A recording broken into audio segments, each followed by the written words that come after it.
This is Fernando Paimre, one of the fastest karters in the world, and he was starting this heat from pole position, or at least he was starting from pole, until he got pushed to the back of the grid. Why? Well, to understand what happened, we first need to look at the event to be able to gain some context. Fernando is an Estonian Rotax driver and was racing in the Rotax Max Challenge. It was the third round of the Lithuanian Championship, or maybe more importantly, it was the opening round of the Nordic Challenge. This isn't just any event. Event winners get tickets to be able to go and compete at the Rotax Max Challenge Grand Finals. And being able to represent your country in the biggest Rotax event in the world is a pretty epic prize. So the stakes were incredibly high. I should also mention that Estonia as a nation finished 10th in the 2024 Grand Finals. And that was largely thanks to Fernando Paimre, who placed 7th in the junior Rotax category. Sorry, let me emphasize that. The 7th best junior Rotax driver in the world. From 2024 to 2025, Fernando got a little bit older and he moved up from the junior category into the senior category. If he could make it to the grand finals again, he'd be competing against the likes of world karting champion Callum Bradshaw, the 2024 Rotax champion Vic Stevens, and even Kart Masters champion Macaulay Bishop. So now that we understand how important this event was, let's head into where all of the controversy started. Heading into the opening senior Rotax heat of the day, Fernando was starting from pole, and he gapped everyone at the start. But that isn't allowed. And that's very early from Paimre. Is that going to be a race restart? Well, yes, yellow flags are out. Okay.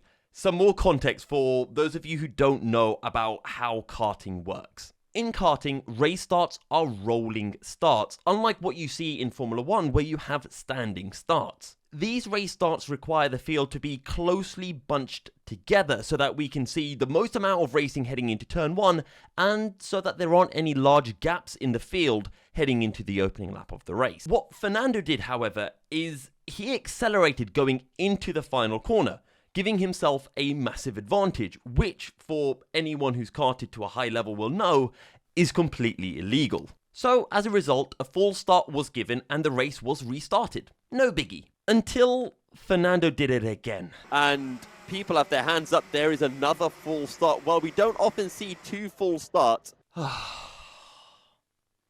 Fernando. The race officials now had to red flag the race and have a quick chat with Fernando. And there you can see one of the officials having a chat with Fernando Paimre, which will be presumably about the race start and when he can get on the power. Attempt number 3. The race start is illegal and we have a successful start to the race. Well, it's not successful for Paimre, who ends up finishing down in 6th place, but that's a different story. Now, heading into his second heat of the day, Paimre is starting on pole again. And you guessed it, he accelerates too early. Unsurprisingly, the race was declared a false start, and the field trundled around to restart the race. This time, Fernando slowed down, but almost as if to prove a point, he really slowed down. Karts were almost coming to a standstill further down the field, and before Fernando and the group of karts had exited the final corner, the red flag was being waved. Fernando Paimre had now caused 4 race restarts from 2 races. So, what do the officials do in this situation?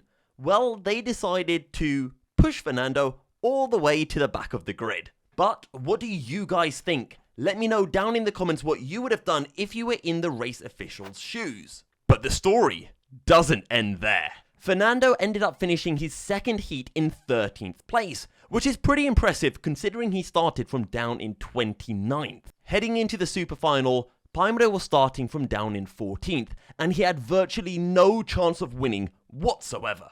But at the end of the first lap, Paimre was already up to 11th. The next lap, he was in 10th, and then he was in 9th. At the end of lap 4, he was already up to 7th place, and all of a sudden, the miracle drive looked possible. Fernando eventually picked up the fastest lap of the race, and he had caught up to the leading group. And Fernando was not waiting around. Paimre was putting in inch-perfect overtakes at every single opportunity. Well, Fernando Paimre, from where to where? On his list, he goes up the inside of Tom Strel as well, into 11. Fernando Paimre is quickly flying up through the order and is now up into 3rd place. And Paimre's going for it again. He is not waiting around, up the inside of Lizzie Mentia. Another position gain, Wallstrom on the grass. With over 6 minutes to go, Paimre was now up into 2nd place. And to be honest, he was definitely the favourite to win. With 5 minutes remaining, Paimre pulls off a really robust move to take the lead. It all looked wrapped up and in the bag.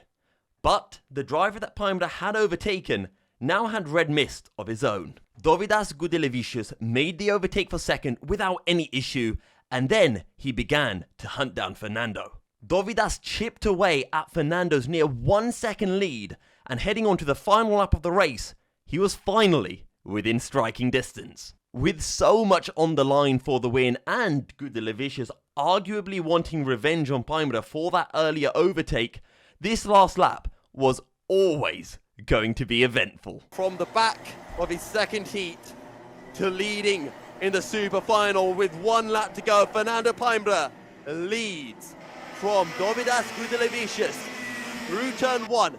Gudelevicius is close. He can go for the send. Will the door open? It will indeed. He's got to go up the inside. We saw the contact coming. Gudelevicius ended up cutting the circuit and finished in 2nd, with Paimre down in 6th place. But what do you guys think of their battle? Did Gudelevicius send it a bit too late, or maybe you think Paimre turned across him? And do you think Gudelevicius should have got a penalty for cutting across the circuit? Either way, regardless of what you think of Paimre's antics, I have loved watching and commentating on Fernando's races, and I can't wait to see where this driver is going to end up in the future.